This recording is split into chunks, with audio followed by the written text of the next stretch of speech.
நம்ம பூமியில் இன்னும் கண்டுபிடிக்காத உயிரினங்கள் இருக்கான்னு நம்ம 2 நாள் முன்னாடி வீடியோ போட்டோம். அதை உண்மையாக்குற மாதிரி இப்போ ஒரு சம்பவம் நடந்திருக்கு. அந்த வீடியோ பார்க்காதவங்க பாருங்கள். இந்த சம்பவம் என்னென்னா, காவேரி ஆற்றுப்படுகையில் ஒரு புதிய மீன் இனத்தை கண்டுபிடிச்சிருக்காங்க. இதை பற்றின தகவல் பார்ப்போம் வாங்க.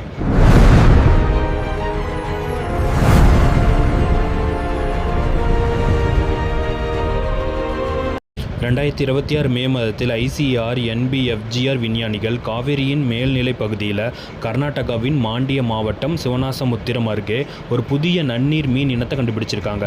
அந்த மீனோட பெயர் லேபியோ காகே. இந்த மீன் முழுக்க காகம் மாதிரி அடர் கருப்பு நிறத்தில் இருக்கிறதால உள்ளூரில் இதை காகே மீன்னு கூப்பிட்றாங்க. அதனால தான் இதுக்கு லேபியோ காகேன்னு அறிவியல் பெயர் வச்சுருக்காங்க. இதில் இன்னொரு சுவாரஸ்யம் என்னென்னா, இந்த மீன் ஆற்றுக்குள்ளே இருக்கிற சின்ன கற்களை கொண்டு கூடு மாதிரி அமைப்பை கட்டுமாம். சுமார் 1 அடி நீளமும் 1 கிலோ எடையும் வரை வளரக்கூடிய இந்த மீன் நம்ம எல்லாருக்கும் தெரிஞ்ச ரோகு மீன் குடும்பத்தை சேர்ந்தது. அதாவது நம்ம தினசரி உணவில் பயன்படுத்துகிற மீன் குடும்பத்திலேயே இன்னும் கண்டுபிடிக்காத இனங்கள்ன்றதுக்கு இதுவே பெரிய உதாரணம்.